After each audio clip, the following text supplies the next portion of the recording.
Good afternoon, everybody, and welcome back to Behind the Veil, a show that provides insight into the world of weddings. I'm your host, Keith Willard. Welcome back to the show. Today, we're going to be talking about wedding shaming. It is something that I have very strong opinions about, and it's something that has been going on since I've been in the business, because even pre-COVID, people would give you comments about how much you spent on the wedding. You didn't spend enough. Oh, you had it in the wrong location. Oh, it's too much travel. So there was shaming happening before COVID. But since COVID, I feel like the floodgates have been opened up and everybody is allowed to give you their opinion about your wedding. But when does it become too much? When is it bullying and when is it abuse? Well, we have a favorite back with us. She's a clinical psychologist. I'm going to introduce her in just a second. But first, let me introduce our Behind the Veil crew. Marcy Gutenberg with An Affair to Remember by Marcy. Welcome back, Marcy. Hi, Keith. Welcome back after the long weekend. Long weekend. I love it. And then Brooke Logan Stoner. Hello, beautiful. Hello, beautiful. Oh, are you talking to me? First time shame on you. Second time shame on me. Hi, Marcy. So, guys, I'm really excited about our guest today because wedding shaming is the thing. It really is. I mean, and now with social media, it's crazy how many people can share their opinion about your event, your wedding, especially post-COVID. Oh my God, people are going crazy. But Tania Paredes is our guest today. She is a clinical social worker in Miami with a private practice in South Florida, Brickell Avenue in Fort Lauderdale, and she specializes in individual and relationship counseling as well as treatment and management of stress, anxiety, and depression. Perfect for this particular subject. And she is a summa cum laude graduate of both the University of Miami and Barry University, where she is an adjunct professor for the School of Social Work. And if that's not enough, a 1997 alum of the White House Department of Health internship. Tania, welcome back. Hi, guys. Hi, Keith. Oh my God. Hi, Doctor. I'm so glad to have you back on the show. Oh my God. I'm so glad to have you back on the show.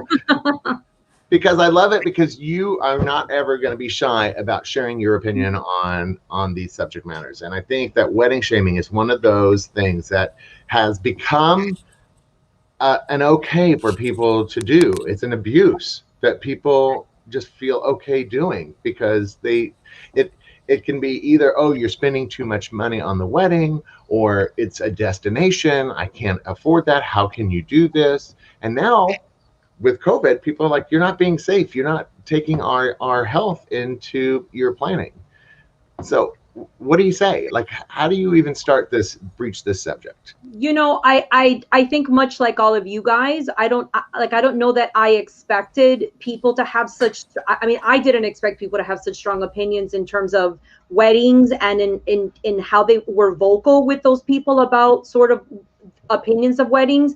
I was quite surprised that people were calling their family or their friends to let them know that what they were doing was wrong, was not following protocol, was not being safe. Because at the end of the day, if you're following CDC protocols, which most people are, then the CDC sort of is in charge of telling you that you're doing something that doesn't follow protocol.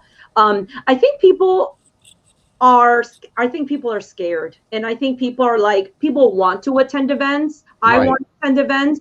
But I think people are still scared. And I think that's really the basis of the shaming. It's obviously ill-placed. It's obviously just as equivalent as saying, how can you afford all those roses at your wedding? To me, it's just a different kind of shaming, right? It really is. But it's like everybody has opinions, like everybody has an asshole. I mean, we've gotten used to listening to people's, I know, some need to be sewn up. Right. So, exactly. We've gotten used to people sharing their opinion, especially with social media, because now people can hide behind the internet and they feel like they're emboldened to tell you what you should or should not be doing in your personal life. Right. And I've said from the very beginning that especially when COVID became a thing, it's like people are adults. They can decide for themselves whether or not it is safe for them to go to a wedding or not. It is not the bride's responsibility to be your babysitter, and nor is it your responsibility to tell them what your opinion is. But of course, when does it get to a point that it's considered abuse? When is it no longer an opinion and now it's become abuse? Where is that line? So Keith, I'm gonna give you an example of a recent case that I had where she was the maid of honor at a wedding of her like childhood friend. This is a woman in her early 40s. Right. And she obviously was going to get married last year. It was obviously delayed. I think the wedding was maybe like 2 or 3 months ago, so late last year. She did not feel comfortable going, and she made it clear to the bride, I'm not comfortable. I mean, let's remember where we were in November, December, which is kind of when this was. So obviously, Right. I kind of feel like things would be different now. And she sat down the bride. They met outside, and she goes, I'm not comfortable. Can we do something so that I can still be your maid of honor, but then I'm not standing next to 4 other people and I'm packed in a church? And the bride said, no. The bride said, no, you need to stand here and you need to be next to these people. No one is, it's mask optional. And it was the bride's decision. Yeah. Could that be abuse reversed? I mean, my patient had to really make a decision. She had just had a baby. Her mother-in-law was compromised. I think she's in the middle of cancer treatment. For her reason, she said no. She then had to endure multiple phone calls from the other bridesmaids. The mother, there were many people that were sort of shaming her for making a decision. So to me, it goes both ways. And at the end of the day, people need to do what's most comfortable for them. What she ended up deciding with the bride is that she would arrive. She obviously would not be the maid of honor. She would arrive last. Right. She wore a mask. She stood at the very back of the church. She watched the entire, because she did want to participate. She waved when she was done and then left. She didn't go to the reception. And, you know, she was very upset that she missed like a woman that was like her sister. But she stated she had to endure multiple phone calls, that she was an exaggerator. She shouldn't have done that. How dare you say no? So to me, this kind of goes both ways, not just one way. And no offense, but shame on that bride. Seriously, shame on that bride for making anybody feel bad about participating in your wedding, because just like you shouldn't hold couples accountable for your health and safety, vice versa. Right. If somebody doesn't feel comfortable, and how very dare you? Right? If somebody doesn't feel comfortable coming to your wedding because of health concerns, then you honor their opinion, you honor their needs, right? Because at the end of the day, they're not doing it to hurt you. I mean, somebody's not coming to your wedding because they can't either afford it or they're afraid of being sick or whatever. That's not saying, oh, we dislike you. Right. It's saying I need to protect myself. Well, and much to your point, right? It is about being able to say, hey, I respect, which is how I think couples and brides should attend to the negative criticism. Hey, thanks for sharing your opinion, right? This is obviously if it's a close friend or family member. If it's on social media, you need to kind of basically turn a blind eye to it, and you need to ignore it, because just because someone asks you to the courtyard to fight doesn't mean you actually have to show up, and you can just ignore it. And that's a way to deal with it as well, right? Right. Well, okay. You know, I love that you say that, because sometimes it is very difficult not to respond. Sure. I mean, we just had a wedding this last weekend, and I posted a photo of the ceremony setup, and oh my goodness, I got a very strong reaction from some random person. I have no idea who they are, but they felt very compelled to tell me their entire opinion about my wedding setup without any information about what is happening on the family side. Like, he has no idea. Like, did we do pre-testing that morning? You know, because instant tests are available. Were most of the people vaccinated? I mean, I just feel like it's gotten to a point that, because you feel like, I don't know, I feel people like are emboldened. That's what I feel like. People are emboldened. So Keith, first, I'm sorry that you had to endure that, but this person doesn't hold any weight in your life. So just because that person says something doesn't mean that it needs to have any value. It's just words. How much value you put on what that person says will determine how deeply you take that. Okay. Now, I'm assuming, as the planner of that wedding, you and the bridal party spoke about the precautions at that wedding. We don't know what that conversation was like. So who are we to sit there and tell you, how dare you not have protocol? I mean, like, I'm assuming that you spoke to the bride about that, right? Oh gosh, I mean, we had sanitizer everywhere. We had extra masks. To the person that said this, if you were that concerned, then you should have got online and checked out KeithWillardEvents.com, and you would know how we handle things. 5+, how many gold stars? Oh my goodness! But They you should have know, just checked it. If that person had that strong of opinion, he should have checked our credentials before he even opened his mouth, and he would have already known how we handle business. and that's from somebody that I don't have any emotional connection to. What do you do when you're a bride and it's coming from your mom? Yeah. Or it's coming from your best friend? How do you start that conversation? Let's do it this way. Somebody has shared their opinion about your wedding, and it's not nice. How do you respond in a way that's effective, that helps steer the conversation to a more healthy dialogue? So I think the better question, Keith, is what can that bride or groom say to stand firm on their own boundaries? You can say the most, I can give you the perfect script of exactly what to say. That person will veer it in a way that is directed as to what you're doing wrong. You then have to decide how far you're actually going to take that. So, I always go on the side of like accepting, validating, and reframing, right? So, wow, thanks for sharing that, mom, sister, abuela, tia, whoever is going to share it, right? I appreciate your concern. This has been, again, accept, validate, reframe. This has been a really challenging time. I can't tell you how upset I was that I had to redo my wedding for a date that wasn't available in 2021. But we're actually at this point now, myself and my husband, myself and my bride is comfortable with what we're taking. If you feel like you can't make it because you're uncomfortable, I completely understand, and I won't hold it against you. And you said accept, validate, and what was the third part? Yeah, so accept, validate, reframe. And so when you say accept, does that mean that, step by step? So you're saying, I hear you, I understand. So that's the validation part. The accepting part is like, my mom is telling me that she's not going to come to my wedding. I'm only going to get married once, and my mom's not going to come to my wedding. Okay, well, that sucks, but it is what it is. Okay. Okay. I need to, hey, mom, I hear you. Now, at that point, the bride has a decision. Do I alter things so that my mom can be there, which is possible? Or do I not alter things and then I run the risk of everything is risk benefit. I mean, things are risk benefit in life in general, right? So this is not a different conversation than that. But then you reframe. It's been really, brides have really had to make a really crappy decision, because if you wanted a 500-person wedding, you can no longer do that. Now you're doing 100, which is still a big wedding, but it's not a 500 wedding. So you're really having to make hard choices. So why the hell are we putting more shit on brides than what is already on them now? 100%. Yeah. 100%. So, okay, let's do a real life role play. I'm a guest coming to the wedding, and I say, how dare you have a wedding that made me have to decide between your wedding and my health?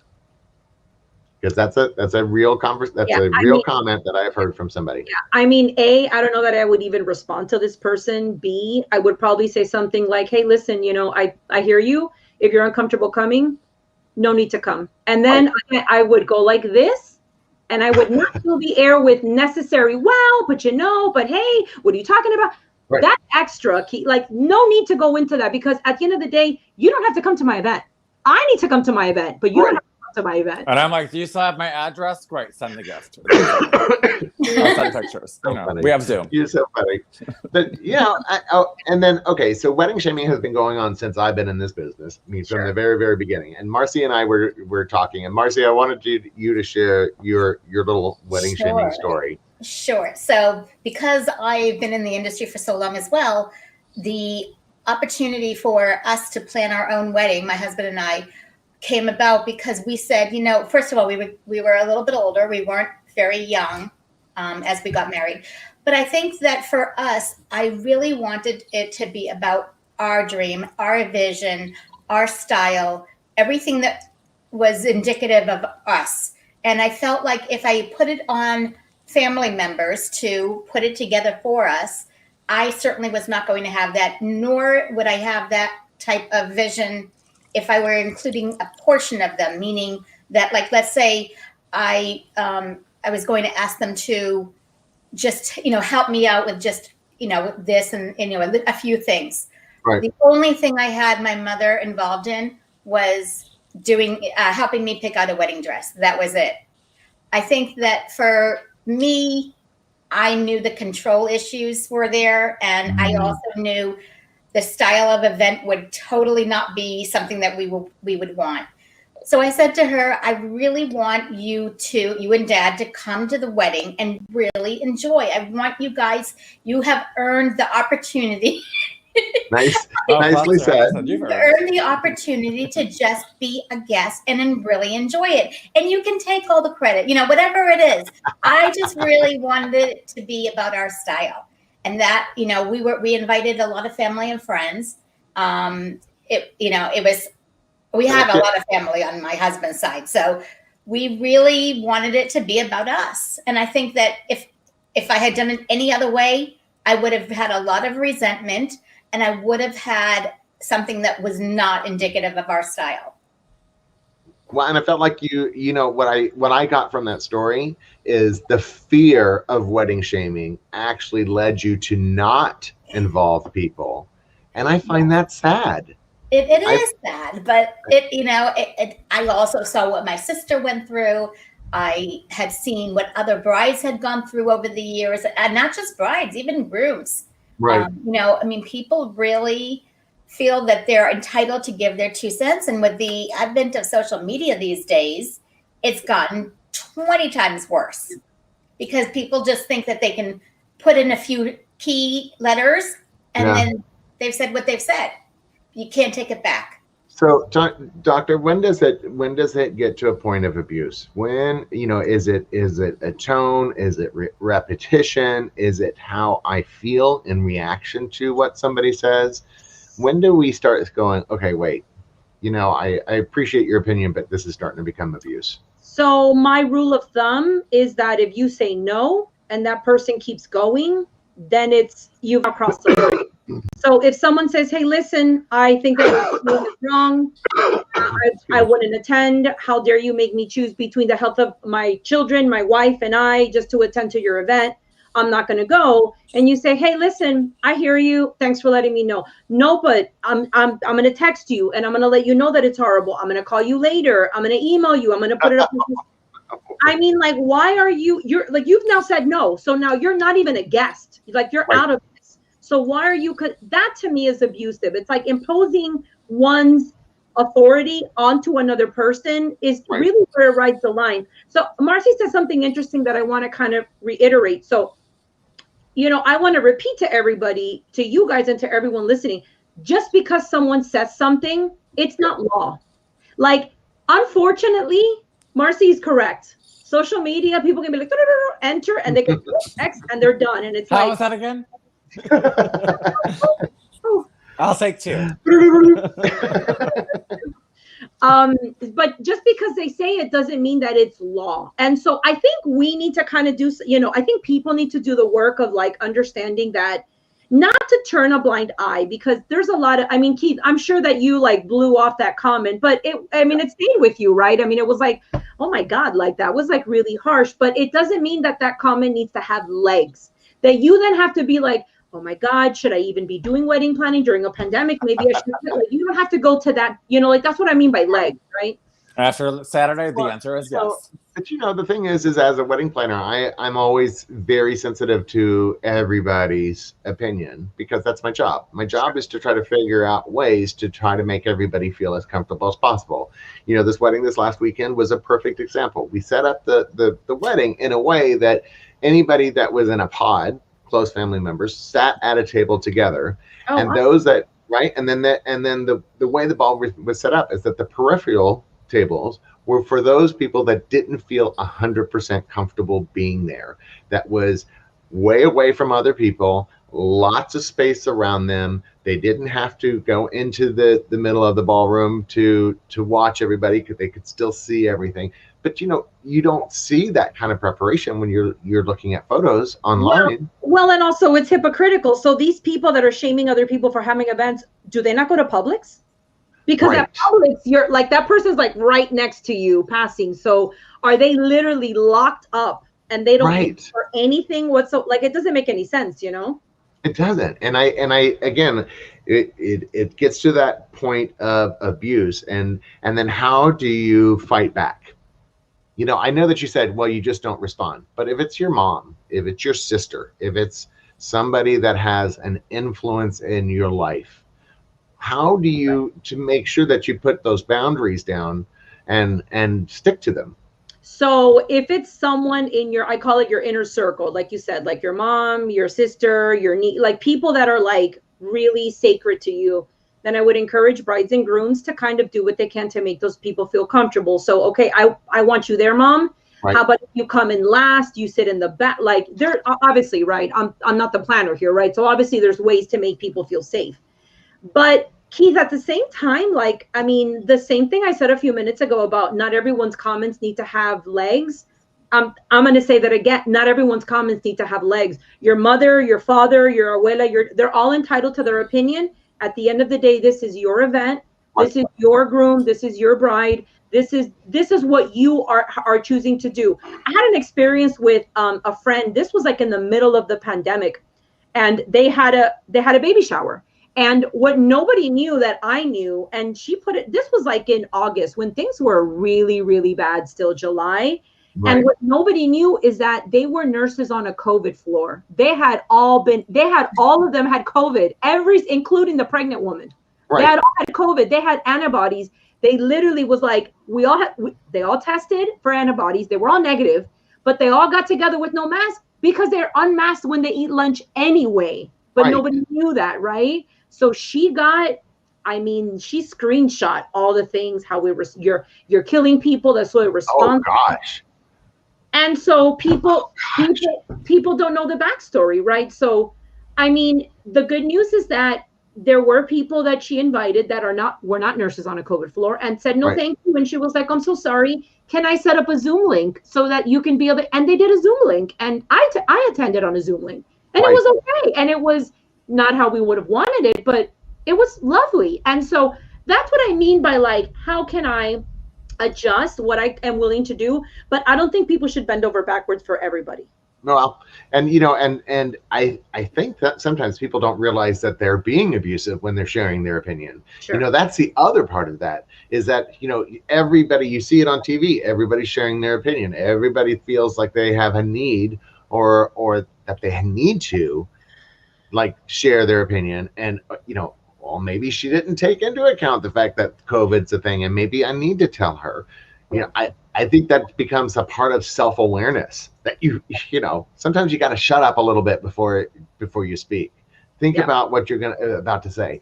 And even a deeper portion of that is that we tend to be more nasty to the people that we love the most.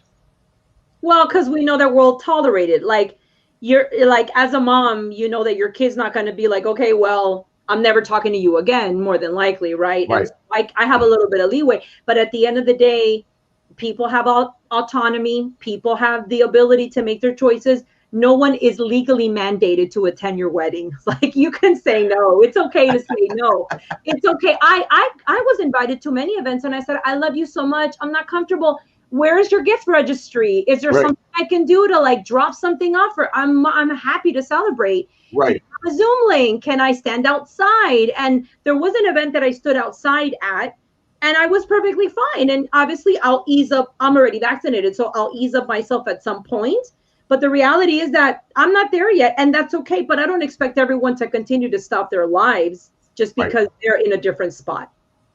Well, I had a wedding once actually where the mother of the groom held her money as hostage, almost as a negotiating tool, because, and this was stupid because she didn't want the wedding to be outside. That was her whole thing. She's like, I don't want this wedding to be outside. And the bride, you know, and it was at the W, it was on the helicopter pad. Beautiful, beautiful, beautiful. Oh my God, stunning, stunning, stunning.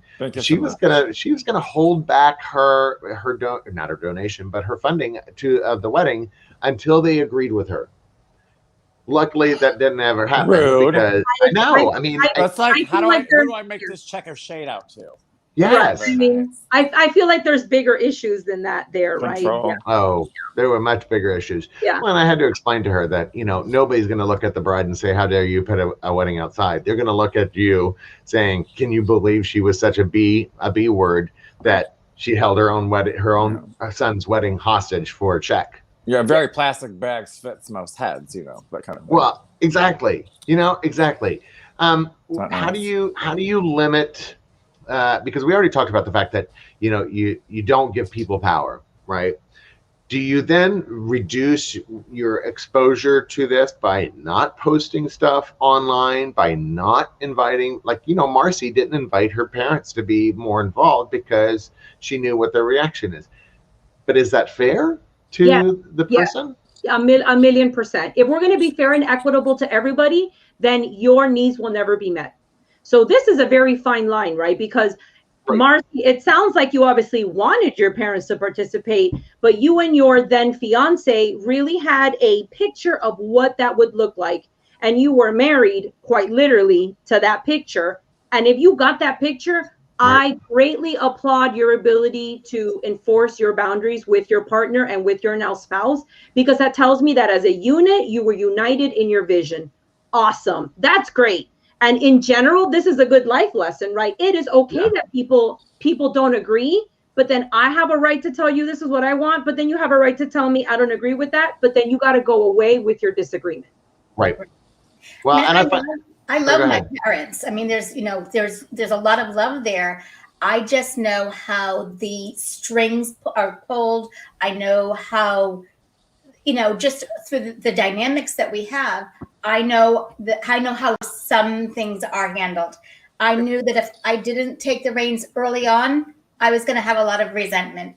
So that's why I went with the way we did. And as you said, Tanya, it was really about us and having that unity together as adults. Well, I've always said that parents know how to push the buttons because they installed them.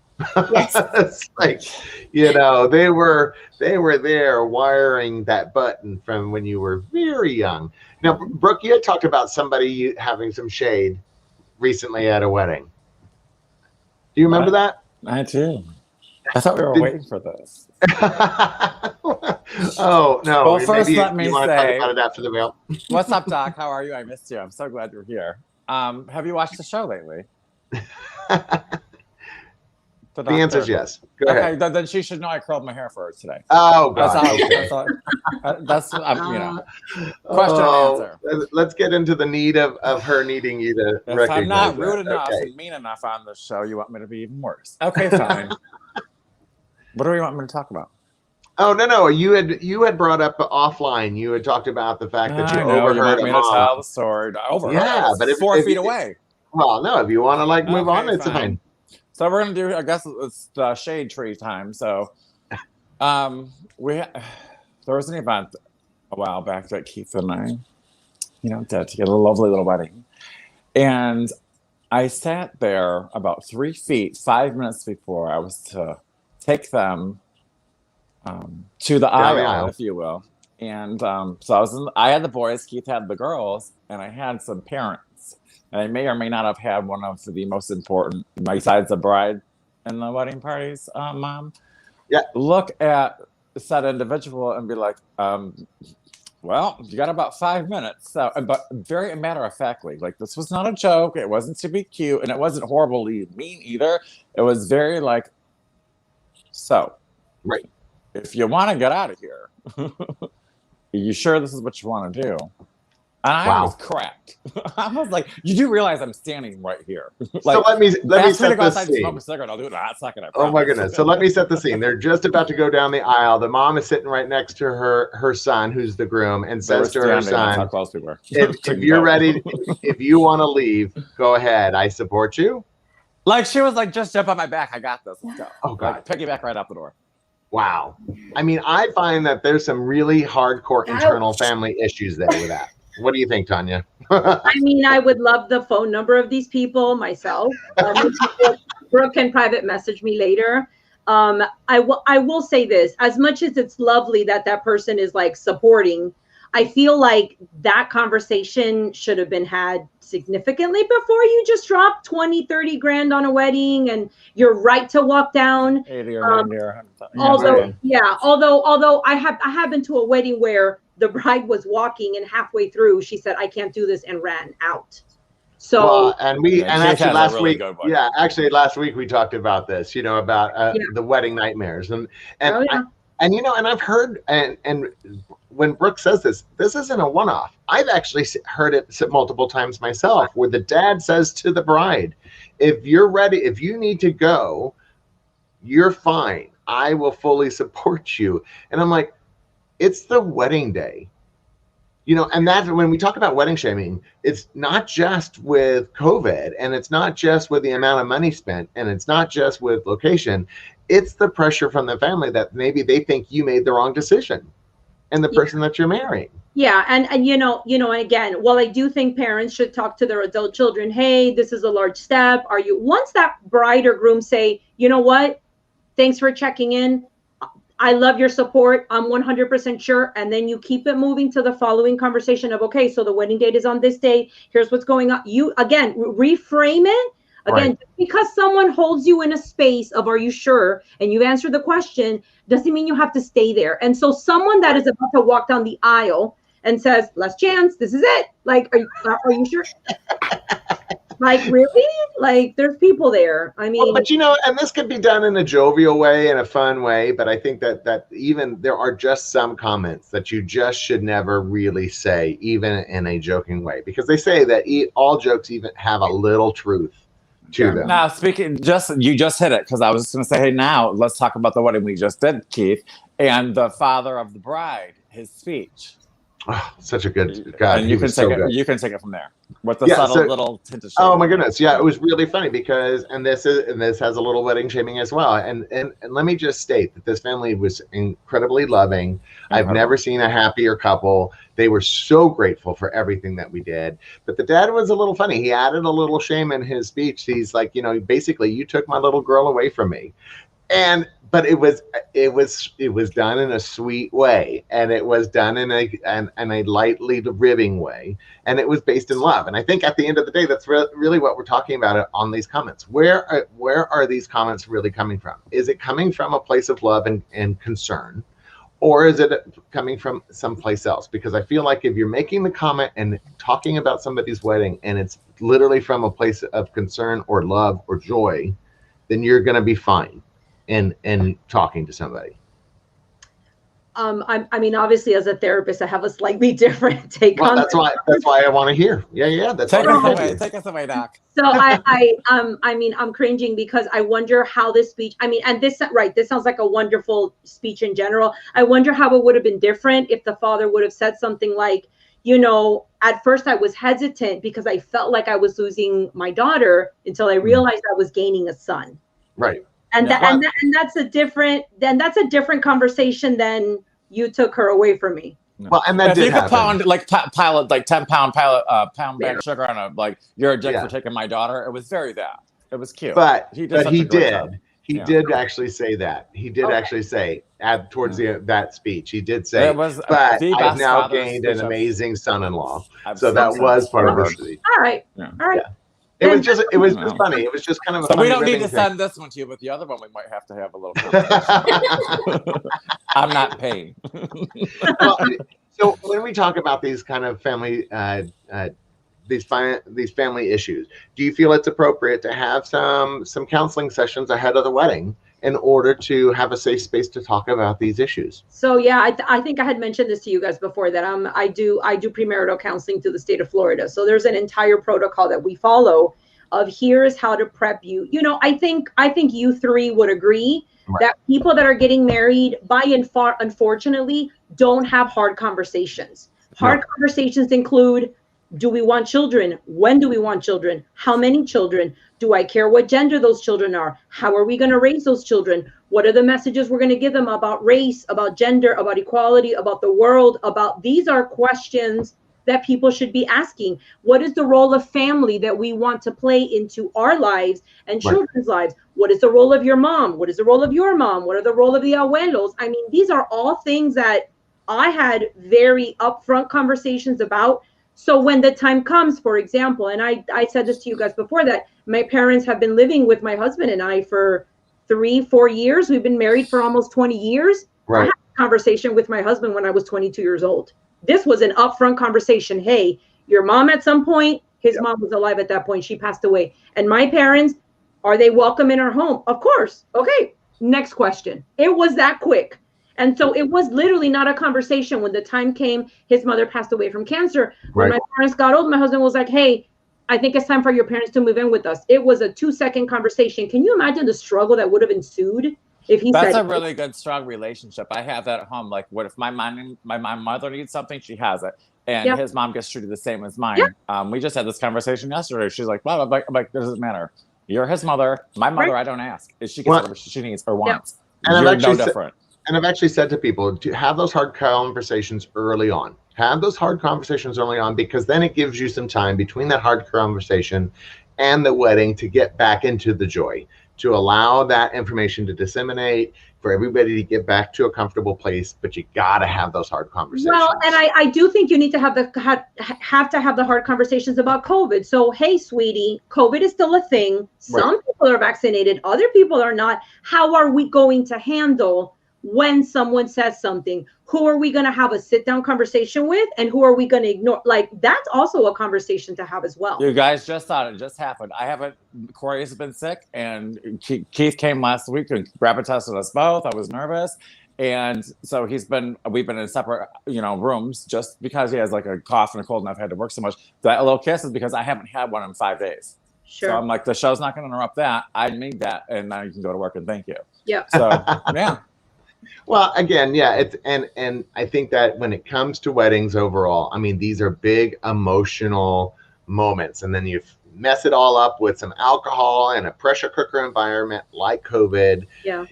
The more communication that is, I guess, equal and from a loving place, the better. But have a professional involved. You have to just talk. It's communication is key. This is old school stuff. I also think for your own sanity as a couple, for your own sanity, if you have these conversations early on, you're going to enjoy the process a lot more too, because you've already dealt with the hard stuff.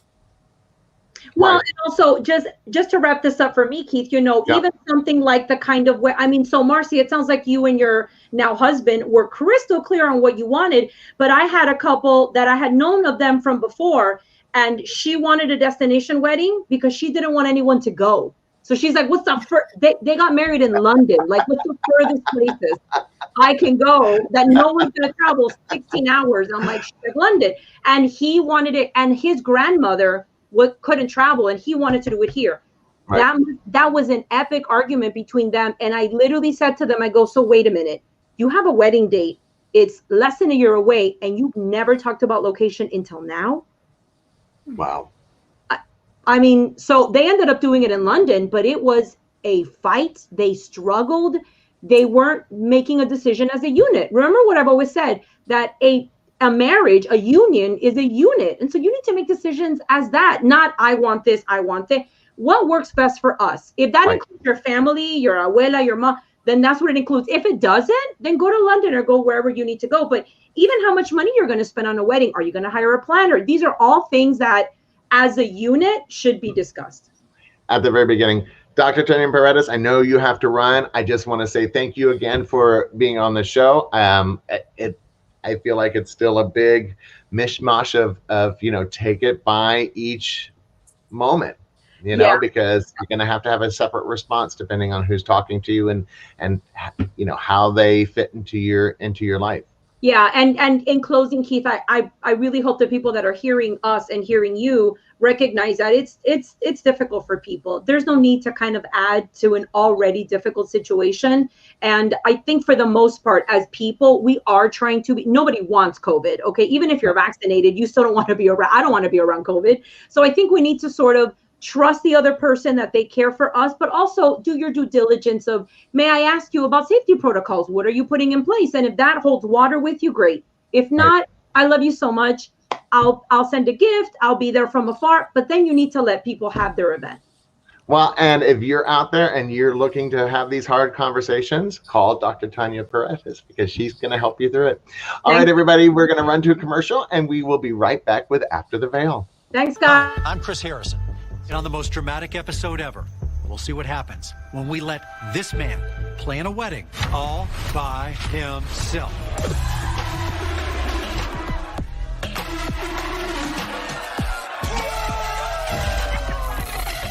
There's a reason why men don't plan weddings. Luckily, with Manly Bands, even he can make a decision you'll both be proud of. Go to manlybands.com and get 20% off, and we'll throw in a free silicone band. Wow, that was an intense conversation. That was a great conversation. It really was. And the thing is that everybody that's watching and everybody's going to have a different opinion about how to handle this. And I feel like having a professional in your life that you can turn to is well worth the investment. Turn to a psychologist. Absolutely. I don't understand why having a psychologist in your life was a bad word. I think that millennials and people that are younger, they are much more in tune with their own psychological needs and are much more open to having a professional like Dr. Paredes involved in the conversation. I feel like it's us older people that for some reason still have this, one flew over the cuckoo's nest kind of attitude. The stigma. But honestly, you got to look at it as, sometimes you just need that extra ear, that sounding board to bounce ideas off of, or how to handle something. So, right. I mean, don't be ashamed of that. I mean, everybody needs to talk to somebody. Well, and again, we've all been there. We've all had the shaming process in our lives, and I'm fascinated with the fact that we've made choices based on what we think people are going to respond with, not what actually happens. But because I think they're not going to react well, I'm not going to involve them in this situation, or in the planning. And sometimes I find that a little sad, and sometimes your parents the best. And you got the little evil devil like plastic bags fits most heads, right? I mean, but if you're don't kid yourself. I still, in the very end, had to scramble to do one thing because we were planning to do a brunch at my parents' house, and in the 11th hour they bailed out. Your parents bailed out. Yes, and it had nothing to do with our relationship. It did, but it was more about a control issue, and they weren't getting the controls. So this was their payback. The strings that they were using. And she said, "Well, we don't have enough parking," and they do, totally, completely. But anyway, I scrambled. I found something at last minute. Fortunately, I have people that I could rely on, and I was able to have it actually at a really cool place because it was at a movie theater, and our initials or our monogram is MGM. Right. So what perfect place, the unity of MGM to have it at the movie co. Right. So, again, the fact that she like, how do you get past that and forgive somebody? It was really hard. I still, obviously we've been married now for, 16, where are we at? We're at 16 years. I'm just kidding. 16 years. I do the same thing. I'm like, how long have we been married? I forgot how old I was last year. Yeah. So, we've been married for 16 years and we still know what those strings are. And yes, they still bother us, but I've learned how to adapt and how to either circumvent them early on or let it go. Because it's not my struggle, it's their struggles. Did you ever get to a point where you actually talked to her about this?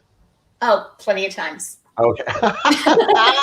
You're like plenty of times. Does it ever still get brought up years later? Oh, I'm sure it does. Once in a while. I mean, I think that we all have those issues with our family that, they either inadvertently hurt us in one way or another. And sometimes you just hold on to that hurt without really sometimes you got to talk about it. And that's the hardest part, is getting to a point where you actually want to say anything because you're worried that they're going to hurt you even more. Right. Or You know, there's primer for dinner, but if you piss me off, I will beat the shit out of you and stop my own wedding. You know, there's always that. Just to let them know that you still can whoop that ass.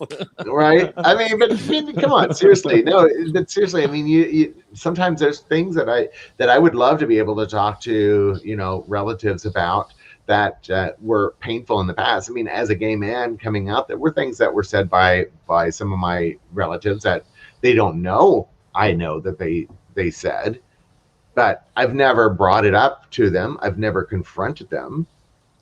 See, and I'm afraid that like at the next, like when I do marry, hopefully I do marry Tori, I'm like, I have some really dear friends at the last wedding. I'm like, will they trust me enough to come to this one? You know what I mean? It's been some time, but it's like, that's still in the back of my mind. Like, shit, you know, that sucks. Well, and that's because life is complicated, and luckily, as event planners, we get to focus on the joy. We get to focus on bringing people's dreams to life, and a lot of people don't realize that as a planner, we are taking into consideration all of these things that we talked about today. We're doing everything we can to level the playing field. If these people can see the 3-inch binder I get the day of, you know what I'm saying? Like, we are, you know, there's a lot that goes into. There's some people wouldn't even realize how much goes into an event or a wedding. Because it's not just about the vendors, and it's not just about the timeline. A lot of times it's just about making sure that you're feeling people and that you're being aware of how people are reacting. Like I've always said, a bottle of water can save a wedding. And the reason I say that is because when you're in the throes and everybody's running around and, you know, hair and makeup and the bride is the star, et cetera, there may be a mother-in-law or a stepmother that is not feeling 100% as part of the team. And a lot of times just by me bringing over a bottle of water and saying, just want to check on you, is everything okay? I'm bringing a Brooke with you. Right. It'll completely eliminate that need. It'll completely eliminate that possibility of an issue because somebody said, "Oh, I care about you. You don't want see anybody to feel left out. You know, it is the bride's day. I get that, and you know what? But like, there's moms and dads. I get the whole. And Keith, you know, generally how we roll. Keith does the wedding party, does the wedding itself. Like, I focus more. My job is like on decor and the reception. But when that's done, I come back up to the wedding party, and I actually take care of the moms and dads, and Keith focuses on the brides and whatever else. And that's usually how we split it in most cases. So. You know, that little extra. Way to open that White Claw, honey. Way to open that White Claw right down the show. Switch brands. They didn't. They haven't sponsored me, so they're not. I know. I keep telling you, don't open the White Claws during the show. I know. But this is the after show. Oh, no, I drank more than I thought. Oh my God! It's I also think that you know, we're all because we've been in the industry for so long, and we've seen so many different family dynamics. I mean, that's a lot that you carry with you from event to event on how to deal with people. And I think that, you know, you do have people who will come to a wedding who they may not necessarily feel great about being in a crowd, or something else might be triggering them to respond a certain way. And I think you hit it right on the head, Keith, with, you know, sometimes they just need somebody to walk over to them and say, hey, how you doing? And, you know, really engage them because they're not comfortable in the setting. Well, and you've got to do it from a place of genuine, from a place of being genuine. You know, if you're just going through the role, if you're just going through the piece and piece, it doesn't come across well, and it actually can make the situation worse. So, in fact, the wedding that we just did, the mom, the bride's, she gave me these lashes. How about that? And I'm like, how about that? She insisted. She's like, no, I take out, you know, and I was like, she was so cool. Loved her. Just great. Yeah, this wedding that we did this last weekend, I can't say enough about the couple. I can't say enough about the family. They were just I've the never most amazing. seen my boss cry tears of joy a day in my life. Oh my goodness, they were just and you know what? There was just something about the fact that because I started it. Well, no, there was just something about the fact that we got to do a wedding. Like, you know, March 13th was the last day of a major event that I was a part of, and we've done weddings since then, but this was the first major wedding that had significant planning, significant investment from the couple. And you got to do a lot of your own ideas and decor, right. and like and this was a big one for you. It felt very bookendish, like it felt like very, very full circle. And there was a moment that I literally lost it. I'm almost tearing up now, thinking about the fact that we're back. We are, as an event community. Oh, I got goosebumps. Because I was in that moment, and I have goosebumps right now because I remember that feeling. Yeah. Because it felt like, okay, we're back. Life is finally coming back. And we were never gone. It's just, you know what I mean? Like, well, and the thing is that I think that as we move forward and we are in a very fluid situation right now, because people are starting to get vaccinated, because so many people have already had COVID, they have antibodies. It is a very fluid situation, and every single wedding seems to have kind of slightly different parameters when it comes to the safety, when it comes to social distancing and mask wearing and sanitation and sanitizing. That everybody seems to have a slightly different opinion, and it's about trying to work and continue moving forward with this very fluid situation, because by May they're saying that everybody's going to be able to have a vaccine, right? A year ago, I was freaking out. He's like, we're going to be okay. Just calm down. And the reason I have the attitude and the outlook I have, and the positiveness I do carry with me now, is because of you. Because you instilled in me, listen, we're going to be fine. Even though in the back of your mind, I'm like, well, we don't know. But you told me we were going to be fine, and I believed you. And then, what happened? It took a minute. but you know what I'm saying is that a few pounds, but we got there. But if we got to a place that everybody starts to have a vaccine, when does the rule that, oh, you can't set people within 6 feet of each other go away? Who makes that determination? I'm waiting for that answer. I mean, nobody seems to know when these questions of like, when do we have the opportunity to not wear masks anymore in public, and all of those things. I mean, well, I do hope that through this whole thing, people have learned to be kinder to one another, and to have a little bit of patience. We said that. If we can take out of it, like we've actually said that multiple times on the show, that COVID brought out the worst and the best in people. And I think that it comes down to the same thing when it comes to wedding shaming. Not, pull that full circle as well, that conversation, is that people have become more emboldened to give their opinion, either with trying to keep people safe, or trying to keep themselves safe, or because of worry, or because of fear. I mean, I think fear has a lot to do with some of the comments I've been dealing with as far as other people's weddings. We've done everything we could to make sure that everybody felt as safe as possible, and that they were able to make a decision as adults. And I prepped all of my clients to let them all know that if somebody doesn't feel comfortable coming, do not hold it against them. That is not fair to do that. They have to be able to protect themselves, but vice versa. The guests need to also understand that they do have the right not to come, and that what the bride and groom have chosen to do is their right as well. Allow people to have their life. Right. Let them have their moment. If you don't want to, participate for a good reason, then that's fine. As long as there's got to be that line in the sand that's strong, where there's some kind of understanding there, to where there shouldn't be any hard feelings, but this is what it is. Right. You know what I'm saying? And if they can come to that conclusion, then I think different conversations will happen. Well, and that's the thing. I think that conversation is the key word here. Conversation is the key word, because if you have a family member that's important to you, like a mother or a father, that doesn't feel comfortable with coming to the dinner, there are ways that we can work that into the timeline and work that into the event itself. We've done it. We had a wedding on the beach, socially distant everywhere. We moved the wedding to the roof of a building.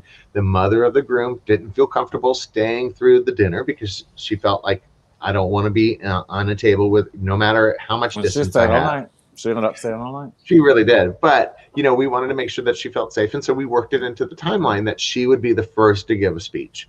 She wanted to be able to say something to her son, so we made sure that she had that opportunity right at the very beginning, and that if she wanted, then she could slide out without anybody noticing. So it allowed her to be a part of her son's wedding, but it also allowed her not to feel, bad about having to leave.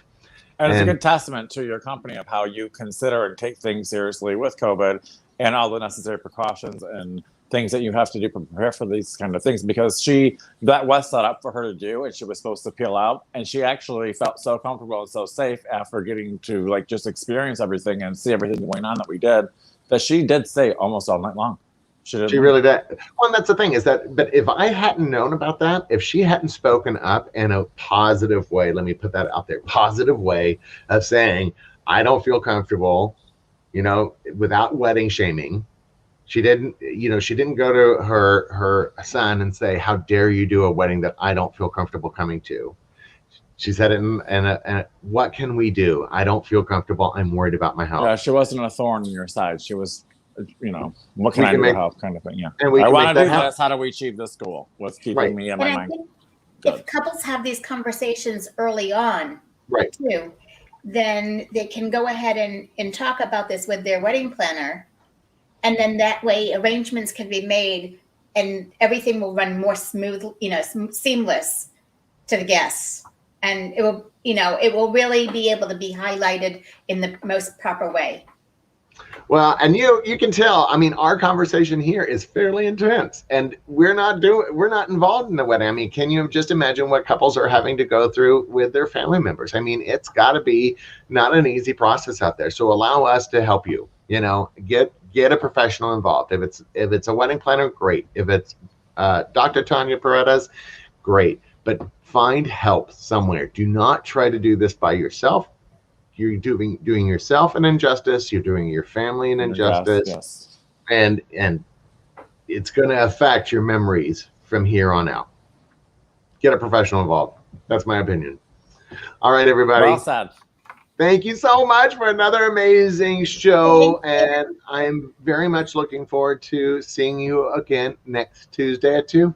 What's going on next Tuesday at 2? Oh, gosh. Of course you asked me now. I haven't even looked at the schedule. All right, everybody. Say goodbye. Bye. Goodbye, guys.